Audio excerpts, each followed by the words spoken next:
problems with some of this equipment.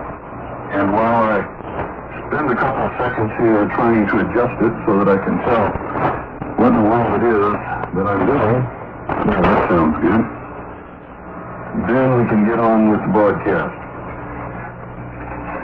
Tonight, ladies and gentlemen, what you're going to hear is something that no one has heard. The intelligence community has been well isolated from the American people for many years. And there is one specific organization that up until recently nobody even ever heard of, much less knows anything about. We assigned a special team of intelligence service officers to collect information, another team to collate that information and analyze it, and another team to take that data and put it into the form of a report. Beginning tonight, I am going to give you what nobody wants you to know, and it's going to take several evenings.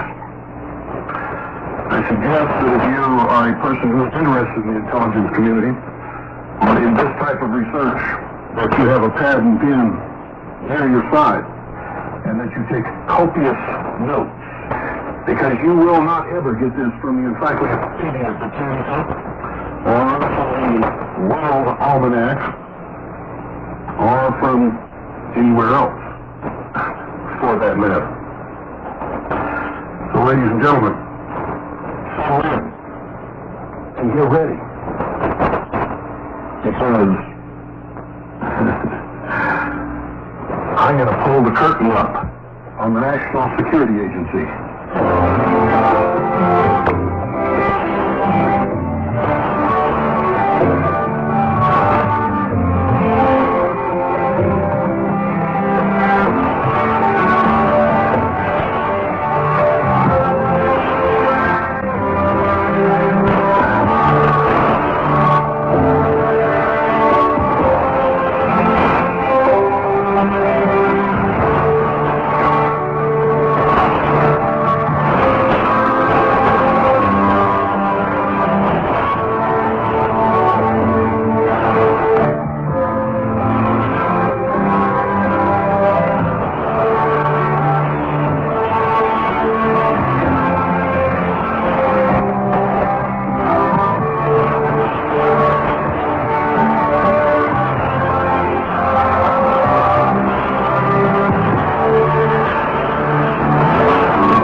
Report that I'm going to convey to you tonight, collected, analyzed, compiled by the Intelligence Service of the Second Continental Army of the Republic, you will know more about the National Security Agency than you will ever know about the Intelligence Service or the Second Continental Army of the Republic, I can assure you.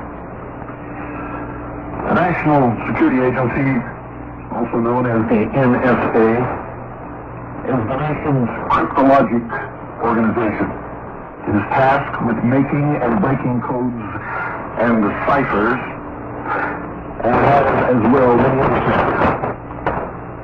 To make codes and ciphers, they must be able to intercept messages and communications, which means that the major task of the National Security Agency is to monitor all communications by all means worldwide, specifically electromagnetic emissions in all spectrums. The National Security Agency is one of the most important centers of foreign language analysis and research and development within the United States government. is a high-technology organization working in the very frontiers of communications, data processing, and electronic equipment. The expertise and knowledge it develops provide the government with systems that deny foreign powers knowledge of United States capabilities and intentions. The National Security Agency is charged with two of the most important and sensitive activities in the United States intelligence community. The Information Systems Security, also known as InfoSec, mission provides leadership, products, and services to protect classified and unclassified national security systems against exploitation through interception, unauthorized access, or related technical intelligence threats. This mission, ladies and gentlemen, also supports the Director, National Security Agency, in fulfilling responsibilities as executive agent for intra-agency operations security training. The Foreign Signals Intelligence, or SIGINT, spelled S-I-G-I-N-T mission, allows for an effective, unified organization and consists of all the foreign signals collection and processing activities of the United States. The NSA is authorized to produce SIGINT in accordance with objectives, requirements, and priorities which are established by the Director of the Central Intelligence Agency with the advice of the National Foreign Intelligence Board. Although code making and breaking are ancient practices, ladies and gentlemen, modern cryptologic communications intelligence activities in the United States date from the World War I period and radio communications technology.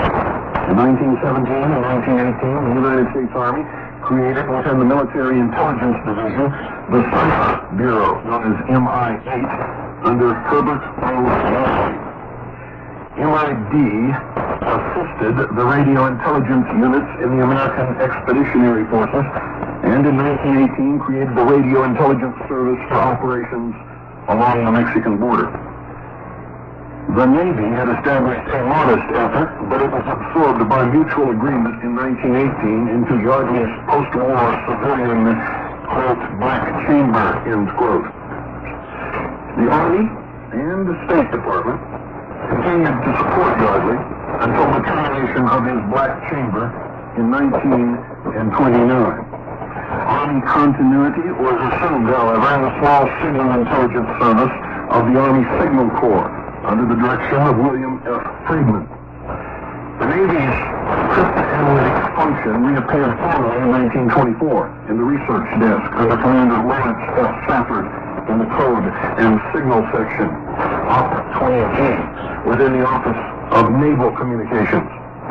While emphasis was on the security of the United States military communications, or COMSEC, both organizations developed radio intercept, radio direction finding, and processing capabilities prior to World War II. They achieved particular successes against Japanese diplomatic communications. Exploitation successes of their respective counterpart service communications had to await the shift of resources until after hostilities commenced. However, wartime successes by the United States and Britain proved the value of COMET to military and political leaders, and as a result, both service organizations expanded greatly in terms of manpower, resources, and, of course, equipment. In the later stages of the war, the services created a coordinating body to facilitate COMET cooperation. The Army Navy Communications Intelligence Board, or ANCIB, known as ANCIB, with a subordinate coordinating committee. ANCICC. These became the instruments for negotiating joint post-war arrangements. In late 1945, with the addition of the Department of State to its membership, ANCIB became the State Army-Navy Communications Intelligence Board, or STANCIB. STANCIB all evolved in 1946 into the United States Communications Intelligence Board, or USCIB, which added the Federal Bureau of Investigation as a member. With the passage of the National Security Act of 1947, Congress reinforced the direction in which the intelligence community was moving toward increased centralization and built the framework for a modern national security structure. Among other things, the Act established the National Security Council, known as the NSC, and the Central Intelligence Agency, CIA. The CIA became a member of USIB, which received a new charter as the highest national COMINT authority in the form of the National Security Council Intelligence Directive, NSCID number 9, dated 1 July 1948. As the Air Force sought to expand its cryptologic organization, Secretary of Defense James V. Forrestal contemplated cutting defense expenditures. One thought was a unified cryptologic agency. He appointed a special board under Rear Admiral John E. Stone, the Director of Naval Communications, to formulate a plan for merging all military COMINT and CONSEC activities and resources into a single agency. Only the Army favored the Stone Board's recommendations for merger at this time, and the plan, ladies and gentlemen, was achieved. Excuse me, the plan was shelved, not achieved. Let me read that again. Only the Army favored the Stone Board's recommendations for merger at this time, and the plan was shelved.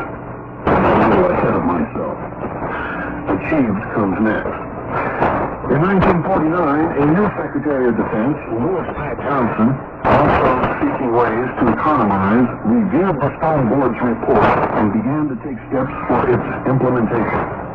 After much discussion among the services regarding the concept of merger, on 20 May 1949, Secretary Johnson ordered the issuance of JCS, that's Joint Chiefs of Staff, Directive 2010.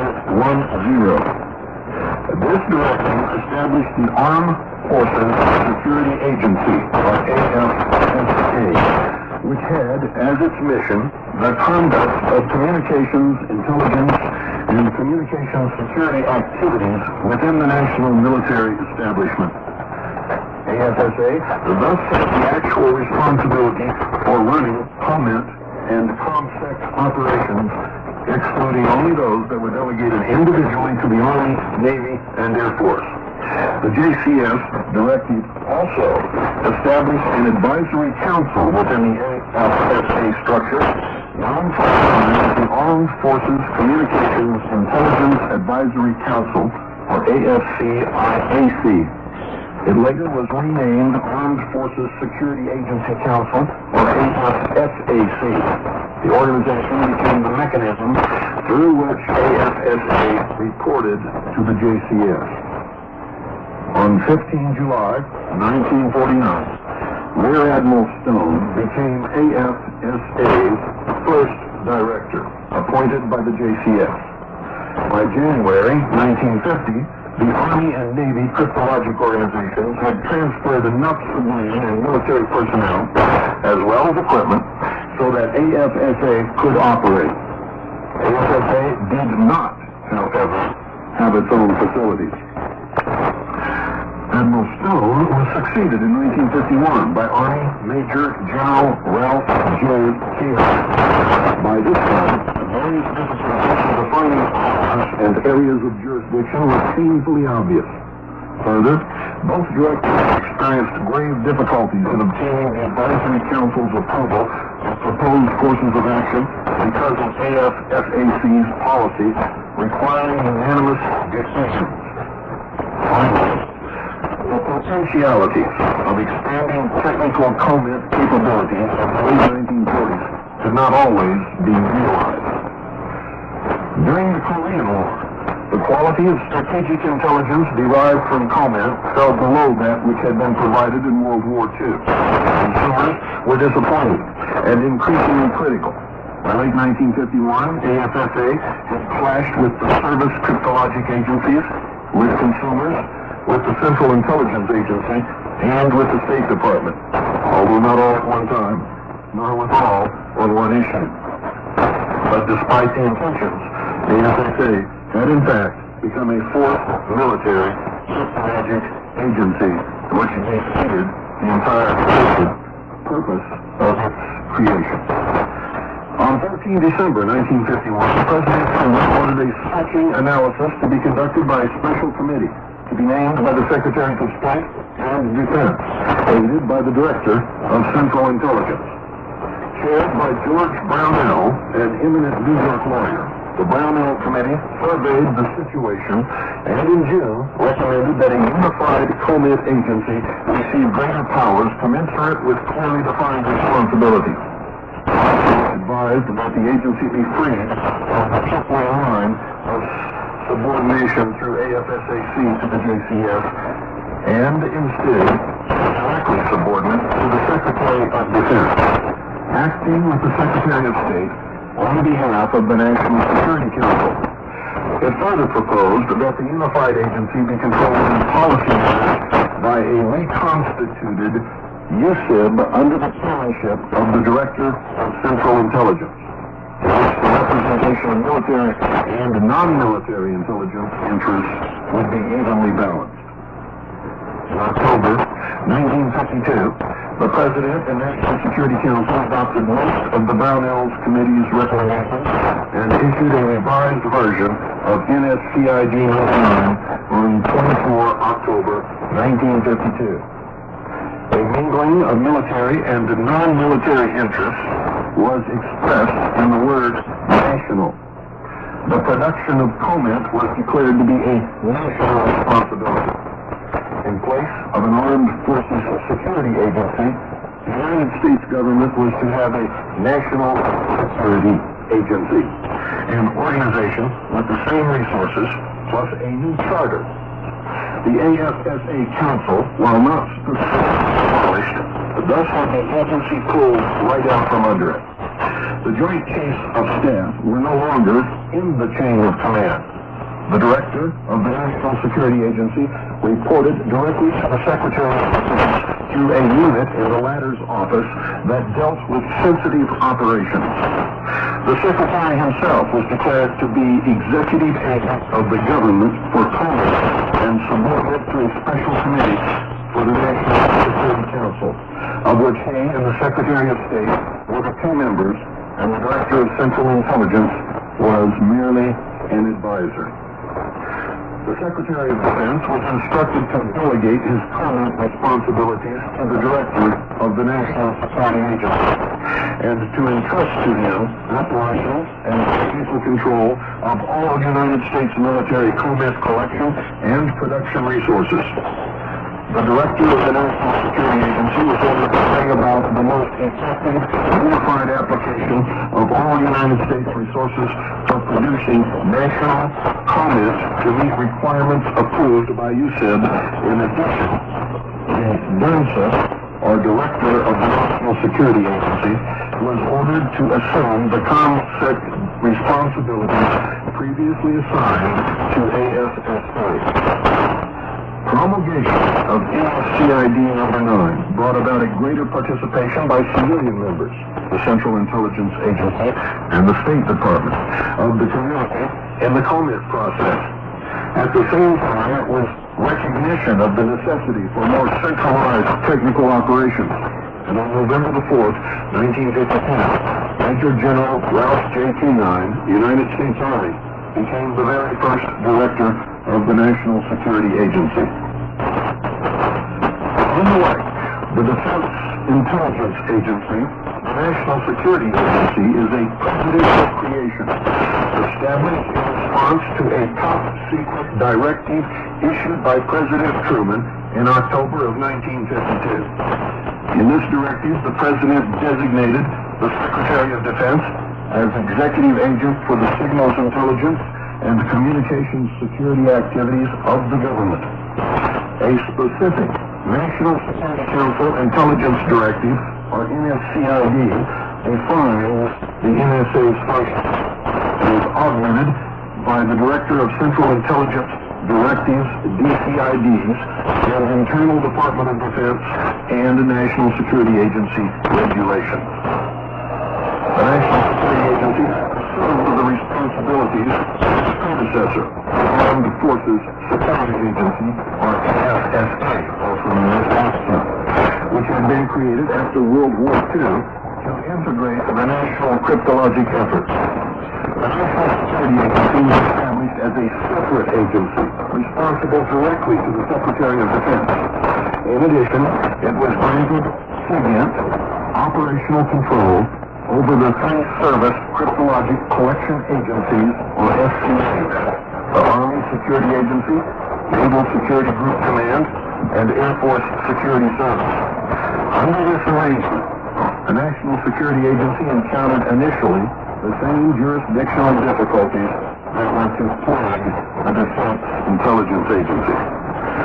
In an effort to strengthen the influence of the Director of the National Security Agency, known as DERNSA, over their activities, the SCAs were confederated in 1971 as the Central Security Service, also known as CSS, with the DERNSA as its chief. The National Security Agency, Central Security Service, or NSA/CSS, provides centralized coordination, direction, and control of the government signals intelligence, SIGINT, and communications security conflict activities.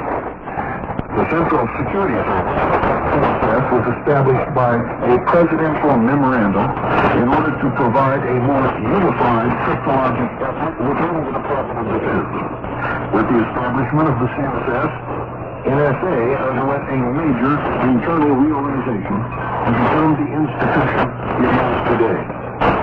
As Chief, CSS, the Director of the National Security Agency, exercises control over the signals intelligence activities of the military services. NSA, while not a military organization, is one of several elements of the intelligence community administered by the Department of Defense. The agency was charged with an additional mission, computer security, in a 1984 presidential directive, and with an operations security training mission in a 1988 presidential directive. Like the Department of State and Federal Bureau of Investigation, the National Security Agency has its own civilian career service, established by Congress in 1959. To maintain this career service, the agency conducts its own recruiting and employment programs. From its beginning, the National Security Agency has been hiring promising college graduates from all sections of the country, including the Baltimore-Washington area, to augment its growing staff of professionals. A major recruiting center of the entire intelligence community is Brigham Young University in Utah. The Secretary of Defense approved the plan for restructuring defense intelligence on 15 March 1991 and subsequently forwarded it to Congress. The plan emphasized the centralization of management within the Department of Defense for more effectively dealing with the changing world situation. However, the National Security Agency is only peripherally affected by the plan, under which the Office of the Secretary of Defense for Command, Control, Communications, and Intelligence does not exercise the same degree of control, direction, and authority over the National Security Agency as was instituted for the Defense Intelligence Agency.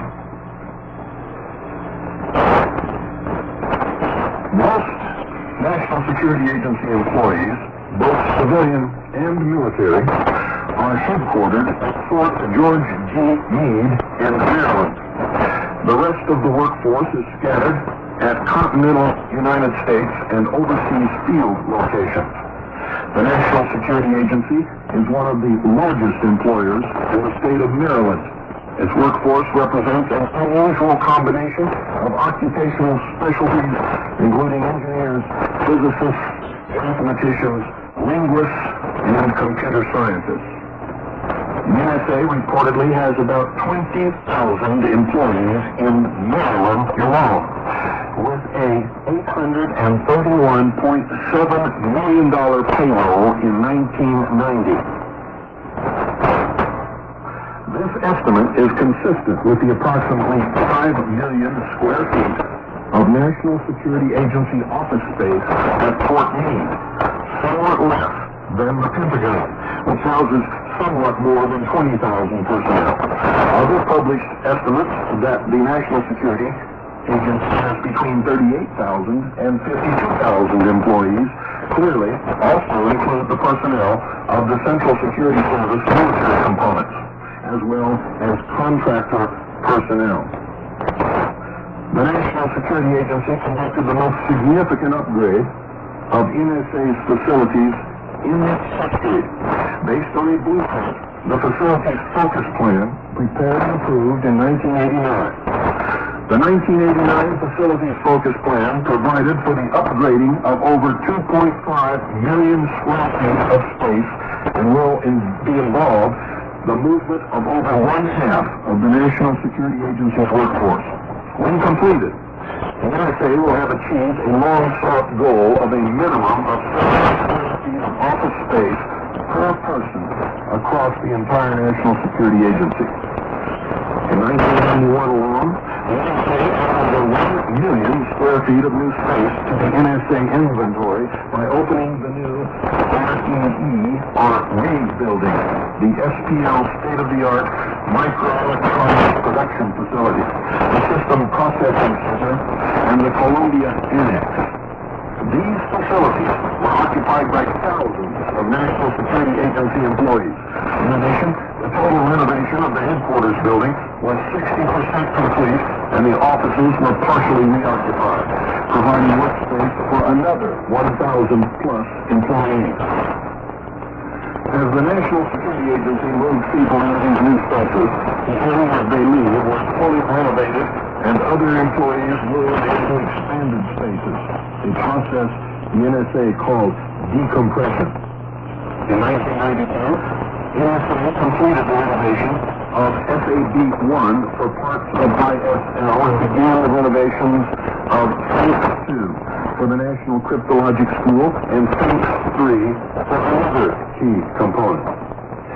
In addition to executing the facilities focus plan, many other major facilities projects are underway or have been completed. The Twin Towers utility upgrade on the headquarters building provided improved air conditioning for people and equipment. The 3,000-ton chiller plant constructed in front of the headquarters building provided much-needed cooling for Ops 1 occupants. The chiller plant's main distribution loop delivers over 430,000 gallons of chilled water per hour to Ops 1. This project required over 200 helicopter airlifts and equipment in place on the Ops 1 building. The road improvements project provided a much-needed upgrade to the road network throughout the NSA headquarters complex. A replacement of the 16-year-old uninterrupted power systems protected NSA's most critical mission operations. The Ops 1 sprinkler project met the latest fire safety codes. An extensive asbestos removal was conducted in Ops 1 and the headquarters building to provide an asbestos-free environment for NSA's employees.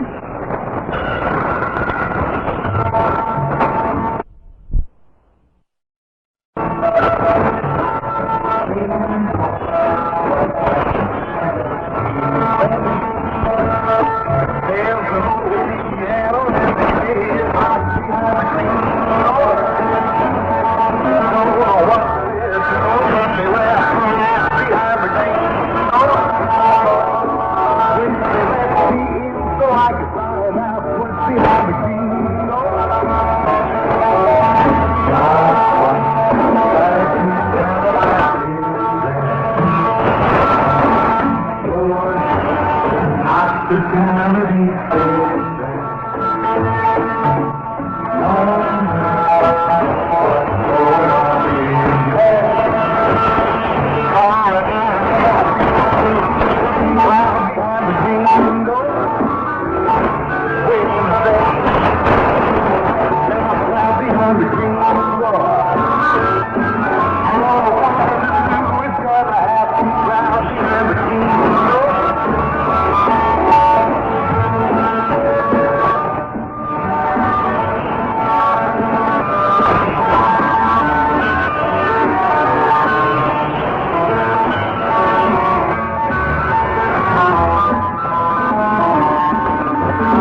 Ladies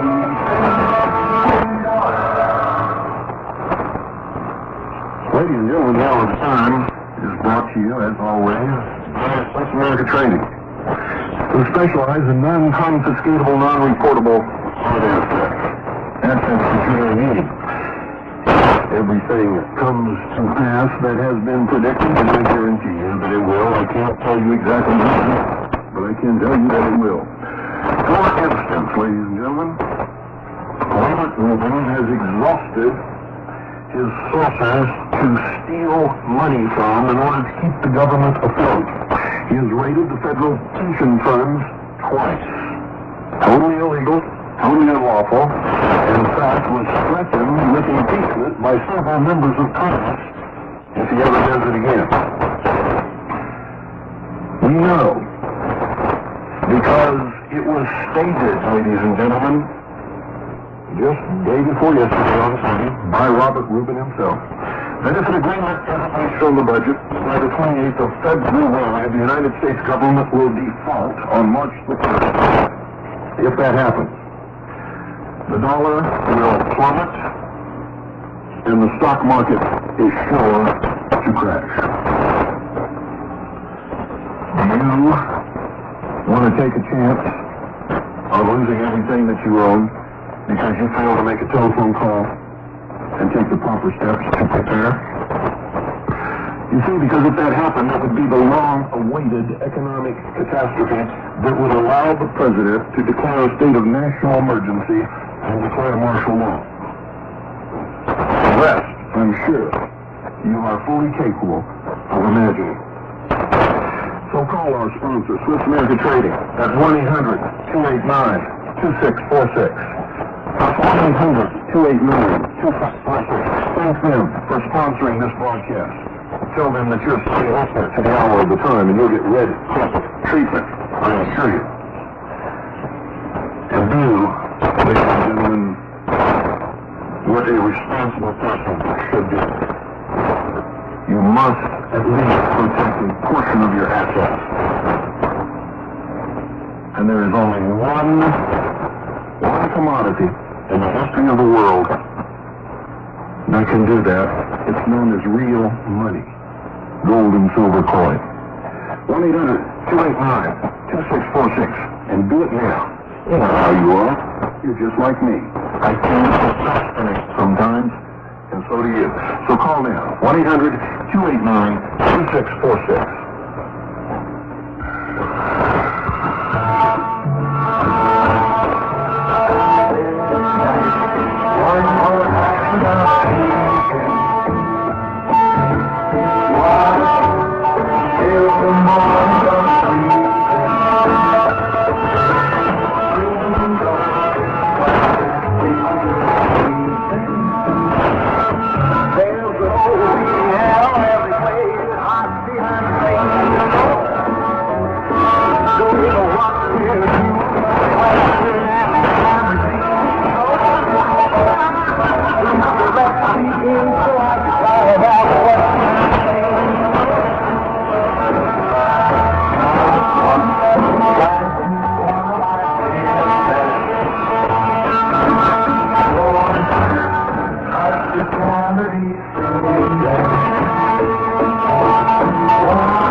Landscaping and efforts to repaint and clean up the corridors prior to President Bush's visit in 1991, along with the addition of a marble signpost at the intersection of Route 32 and Canine roads, and the redecorating of the Ops 2B lobby, all of which were intended to create a dignified and professional look at the National Security Agency.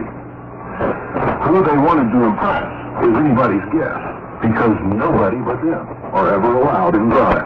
But some workspaces remain overcrowded and unattractive, with some officers working under such crowded conditions that must interrupt their work to move each time a teamwork teammate enters or exits the aisle. Workspace requirements and safety regulations were not complied with.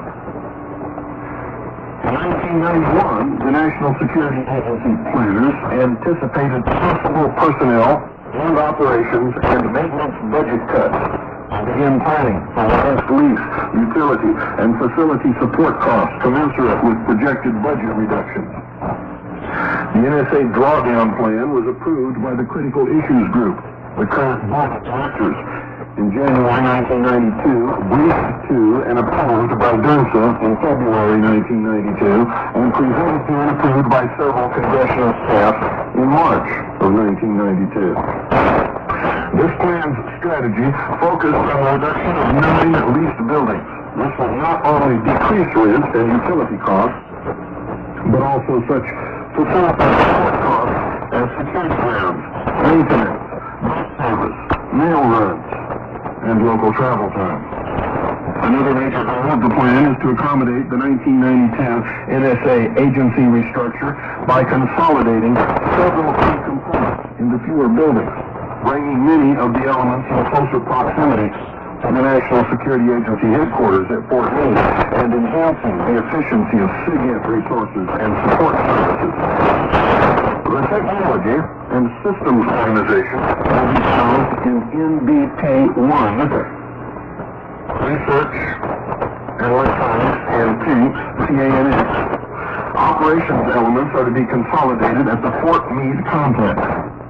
Several support services elements will be relocated to the Ops 3 and APS 20 buildings, and the Information Systems Security Organization will be consolidated in Thanks 3 and in Ops 3. Over the course of the 4-year implementation, the drawdown plan will affect 21 National Security Agency-owned or leased buildings. Over 1.2 million square feet will be involved. 506 organizations, ranging from 10 to 200 people, will be moved. The plan comprises more than 1,700 activities, ranging from building design and construction to furniture and communications installation to the actual organizational moves. The plan is further complicated by over 3,000 constraints or dependent activities. Constraints are activities that must precede or succeed one another. Therefore, if one activity fails, it can delay another activity, which in turn delays 2 more activities, which in turn delays 7 more activities, and so on ad dominitos. These constraints, combined with the large volume of work to be accomplished, are what makes this plan so complex. From the beginning, the drawdown plan assumed an aggressive schedule. However, since the original plan was devised, 2 major changes have occurred. The first involved a key aspect of the plan, the leasing of NBP1. Prior to the 1992 NSA reorganization, the building had been completely designed for its new occupants, the majority of whom were coming directly from the Ops 1, Ops 2B, and APS 20 buildings. However, as a result of the agency reorganization, the slated occupants of the building completely changed. Elements from throughout the National Security Agency were scheduled to move to NBP1, home of the New Technology and Systems Organization. And this meant that the floor plans, seating arrangements, communication systems, etc. had to be readjusted. The drawdown team was able to rectify the situation with no delay to the already tight schedule. The second major alteration involved the relocation of the Naval NSC from its Nebraska Avenue headquarters to Ops 3, a direct result of the Federal Base Closure Act. Prior to the decision to relocate NSG, Tanks 3 was scheduled to be rehabbed floor by floor over the course of 3 years. However, because GDI personnel vacated Tanks 3 spaces to make room for the 1995 arrival of NSG, the rehab of Tanks 3, GDI's new home, must be completed in 18 months. This aggressive schedule requires that the entire Tanks 3 building be empty during the rehab. The drawdown plan had to be altered to allow for temporary retention of ITB and indefinite retention of APS-20 to accommodate the Tanks 3 personnel. This major revision did not lengthen the original 4-year drawdown schedule. The National Security Agency drawdown plan includes the termination of leases for Tanks 1, APS-8, and APS-9, the complete renovation and occupancy of Tanks 2, the consolidation of the National Cryptologic School in Tanks 2, the consolidation of the operations organization in the headquarters complex, and the transfer of all personnel from Tanks 3 in preparation of the building rehab with scheduled to be completed by mid-1995. Equally significant is the complete interior construction and occupancy of NDP-1. When leased in 1992, NDP-1 was essentially a hollow building. Crews had to construct everything from floors and ceilings to heating and air conditioning systems, to communication lines and sprinkler systems, to walls and furniture. By late 1996, the plan's scheduled completion date, the National Security Agency will fully reoccupy the newly renovated Tank 3 and termination of leases for Parkway Center, APS-5, APS-10, APS-11, APS-13, and the International Tower Building. The implementation of the National Security Agency Space Drawdown Plan required the combined efforts of community organizations, the Support Services Organization for design, construction, maintenance, custodial, transportation, furnishings, and security operations, the Army Corps of Engineers for project lease management, the Technology and Systems Organization for communications and support, the plans, policy, programs organization, the financial programming and budgeting. All of these organizations keep records, make reports, and have to answer to Congress for their expenditures. So, for an agency that's supposed to be super secret, it was not hard for the intelligence service to accumulate, analyze, and compile all of this information, ladies and gentlemen. If you're wondering how difficult it was just time-consuming. Just think what the Russians must have. Focusing on quality customer support, the Space Drawdown Plan tries to minimize the inconvenience to the National Security Agency personnel as much as possible. Other than the time required to pack and unpack, moves are completed overnight with minimal office downtime. Whenever possible, customers may retain their telephone numbers at their new location. And although double and sometimes triple moves are occasionally necessary, the team takes great pains not to hopscotch their customers all over the agency. The National Security Agency Space Drawdown Plan is a team effort requiring the coordination of many different agency elements, which will continue until the final move is completed in late 1996. Fort George G. Meade at Fort Meade, Maryland. Fort Meade's mission is to provide a wide range of support to 56 tenant organizations from all 4 services under several federal agencies. Major tenants include the National Security Agency, NSA, the United States Army Intelligence and Security Command, the Naval Security Group Activity, and the 694th Intelligence Wing of the United States Air Force. Fort George G. Meade, Maryland, is an Army installation dedicated to providing support to servicemen, women, Department of Defense civilians, and their families. It's located midway between the cities of Baltimore, Washington, D.C., and Annapolis, near the communities of Odenton, Laurel, and Columbia.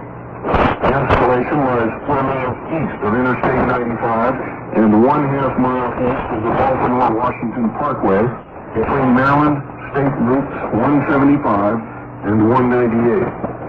Fort Meade is home to approximately 9,200 military personnel, as well as 29,000 civilian employees.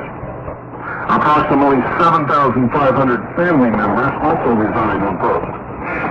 The economic impact of Fort Meade to local civilian communities is approximately $2 billion annually.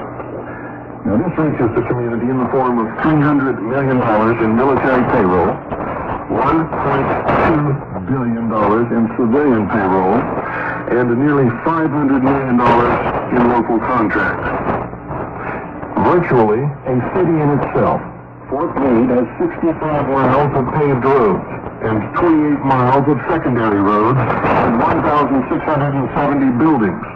There's also a bank, a modern exchange mall, credit union, post office, hospitals, chapels, and many other facilities. Fort George G. Meade became an Army installation in 1917, authorized by an act of Congress in May 1917. It was, in fact, one of 16 cantonments built for troops drafted for the war with the Central Powers in Europe. The present Maryland site was selected on June the 23rd, 1917. Actual construction began in July. The first contingent of troops arrived here that September. The post was originally named Camp Meade for Major General George Gordon Meade, whose defensive strategy at the Battle of Gettysburg proved a major factor in turning the tide of the Civil War in favor of the North. During World War I, more than 100,000 men passed through Fort Meade, a training site for 6 divisions, 3 training battalions, and 1 Afro brigade. Source of this information? Fort Meade Public Affairs Office. In 1928, when the post was renamed Fort Leonard Wood, Pennsylvanians registered such a large protest that the installation was permanently named Fort George G. Meade on 5 March 1929. This action was largely the result of a rider attached to the regular Army Appropriation Act by a member of the House of Representatives from the Keystone State. Fort Meade became a training center during World War II. Its ranges and other facilities were used by more than 200 units and approximately 3,500,000 men between 1942 and 1946. The wartime peak military personnel figure at Fort Meade was reached in March 1945, which was 70,000. With the conclusion of World War II, Fort Meade reverted to routine peacetime activities, but later returned to build-up status. Many crises, including Korea, West Berlin, and Cuba, along with Vietnam-related problems, were to come. One key post-World War II event at Fort Meade was the transfer of the 2nd United States Army Headquarters from Baltimore on 15 June 1947. This transfer brought an acceleration of post-activity because 2nd Army Headquarters exercised command over Army units throughout the then 7-state area. A second important development occurred on 1 January 1966, when the 2nd United States Army merged with the 1st United States Army. The consolidated headquarters moved from New York to Fort Meade to administer activities of Army installations in a 15-state area. In August 1990, Fort Meade began processing Army Reserve and National Guard units from several states for the presidential call-up in support of Operation Desert Shield. In addition to processing Reserve and National Guard units, Fort Meade sent 2 active duty units, the 85th Medical Battalion and the 519th Military Police Battalion, to Saudi Arabia. In all, approximately 2,700 personnel from 42 units deployed from Fort Meade during Operation Desert Shield Desert Storm. The National Security Agency was established by presidential directive on 4 November 1952. In 1957, the National Security Agency consolidated its headquarters operations at Fort George G. Meade, Maryland, and its headquarters complex at Fort Meade is dominated by two high-rise buildings completed in 1986 and dedicated by then President Ronald Reagan in a special ceremony. The complex includes an operations building, a technical library, and other facilities which house logistics and support activities. The National Security Agency is supported by elements of the Army, Navy, Marines, and Air Force, whose officers and enlisted personnel constitute approximately 20% of the agency workforce. The remainder are civilians who are permanently assigned and who reside in the Baltimore-Washington area. A large number of the agency's semi-skilled and clerical employees have been drawn from the local area. The NSA has developed special educational programs in conjunction with local high schools to help prepare students for employment with the agency. The National Security Agency works with U.S. employment offices and civic groups in the area to promote employment of the handicapped. Graduates coming from high schools and college campuses may move into one of three broadly defined professional occupational areas. Some specialize in cryptology, making and testing United States codes and ciphers. Others become specialists in the data processing field, and the remainder, especially mathematicians, scientists, and engineers, will work in research and development. The National Security Agency has always placed great emphasis on the training and development of its people. The establishment of the National Cryptologic School as a separate professional structure is a true symbol of this concern and represents further enhancement of the agency's already extensive training activities. Additionally, the agency has a number of educational programs, both undergraduate and graduate, established with the Johns Hopkins University, American University, George Washington University, University of Maryland, and Catholic University, as well as its own special courses. Also, a number of NSA professional personnel teach part-time at these local universities. Under Arendt's list of the world's most powerful computing sites shows the National Security Agency at Fort Meade as the world's second most powerful supercomputer. This listing ranks sites according to ratings, which are ratios to a Cray Y-MPI based on NASA MPB size A benchmark reports. They denote approximations usually based on comparable programs. Figures suffixed with a question mark denote relative guesses based on Intel Pentagon peak G-flops ratios. Installed at George Meade are 1 Cray T3D MC1024-8, 4 Cray C916/161024, 5 Cray J916/161024, 1 TMC CM-5/256-128, 6 Cray Y-MP8E/81024, 1 Cray T94/4128, 1 SRC TERASYS, 1 Cray 3/SSS, and probably a awful lot that is not known to anyone except those specifically assigned to those computers.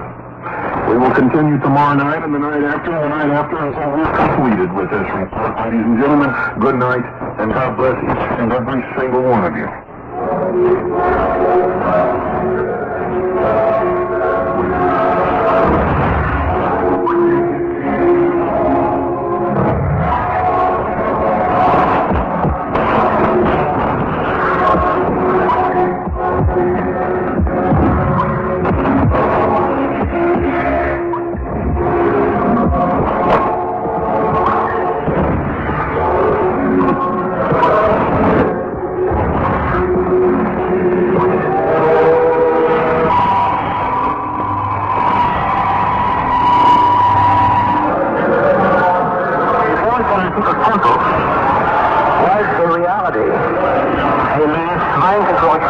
convicted by the CIA as a follow-up to something called mp4.